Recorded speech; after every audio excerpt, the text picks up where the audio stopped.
If you're currently working at the independent level or the international level of wrestling, but you aspire to go corporate, to sign a contract with WWE as an example, then you need the information in this video. Previously, this has only been available to my patrons over on Patreon. It's one of the more than 300 exclusive videos covering every topic imaginable that's only available over on my Patreon. None of them appear publicly here on my YouTube channel.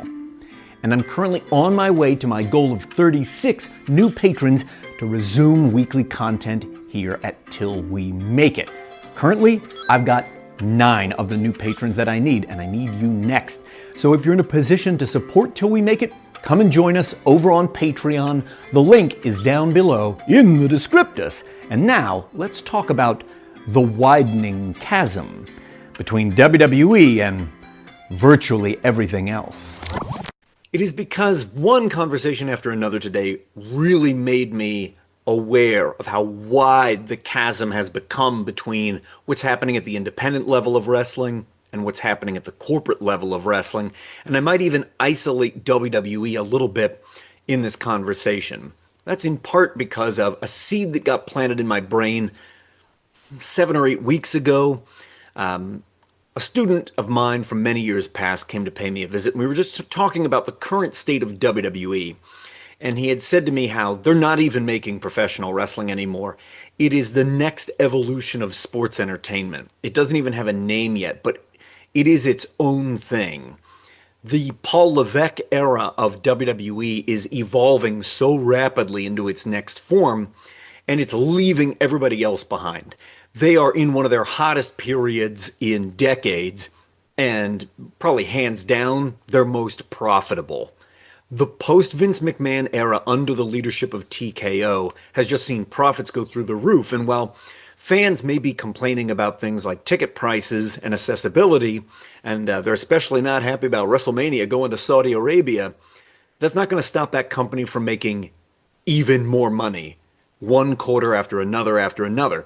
So because they're becoming more and more profitable, I think it will embolden them to go even deeper in this direction. They're going to go even harder into this new direction of theirs, where if you're watching what their matches are in the ring, there has never been less actual wrestling going on, and the amount of what we'll just call action in the ring now is once again becoming minimized.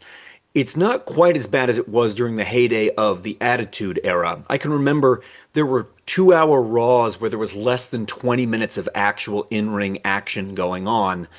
I don't know that we're going to quite make it back there, but I did recently see a statistic that said something like they were down to 40 minutes of in-ring action, which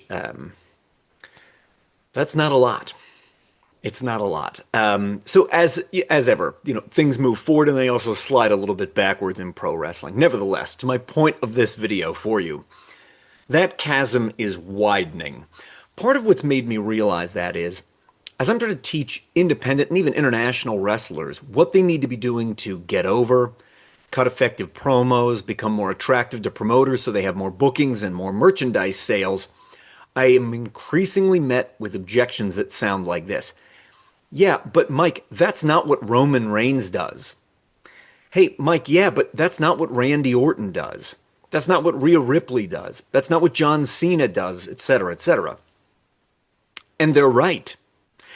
To think that what's going to be working when you've got years of TV equity, in some of those examples, decades of TV equity, and are among the most recognizable entertainers on earth, those tropes may not apply to someone who is just starting out and is desperate to get over, is struggling to fill their calendar with bookings, and doesn't know what to do.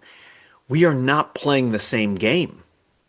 So to look at what's happening right now at the corporate level and think that those rules, almost in any way, shape, or form, apply to what's happening at the independent level, I think is a mistaken notion.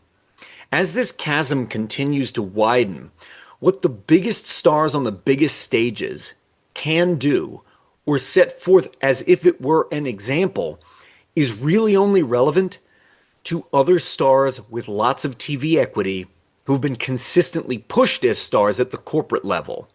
And when you're working in front of small audiences in intimate halls, playing to a crowd of 100 or two, what works for Roman Reigns is not going to work there. Because, to just be plain about it, we don't have the star power of a Roman Reigns. We don't have John Cena's long-term TV equity. What works for Rhea Ripley probably isn't working for us. And as the WWE continues to kind of pull away, and I mean that we could just say profitability, but right now mainstream acceptance and popularity as an entertainment brand, and they're just defining what their next evolution is going to look like, it will be many years before that trickles all the way down to the independent level. In fact, I would argue, if you're trying to put on an independent level show that is basically low budget WWE, you're making a massive error right now. If you'd like to see the other 2/3 of that video, if you want to unlock the more than 1,000 bits of educational content I've created only on my Patreon, you know what to do. Hit that link. Jump on that orange box appearing on screen right now. That's the Patreon logo. It's going to take you right over to my Patreon. You can join this roll call of all my current, existing, and awesome patrons who make Till We Make It possible.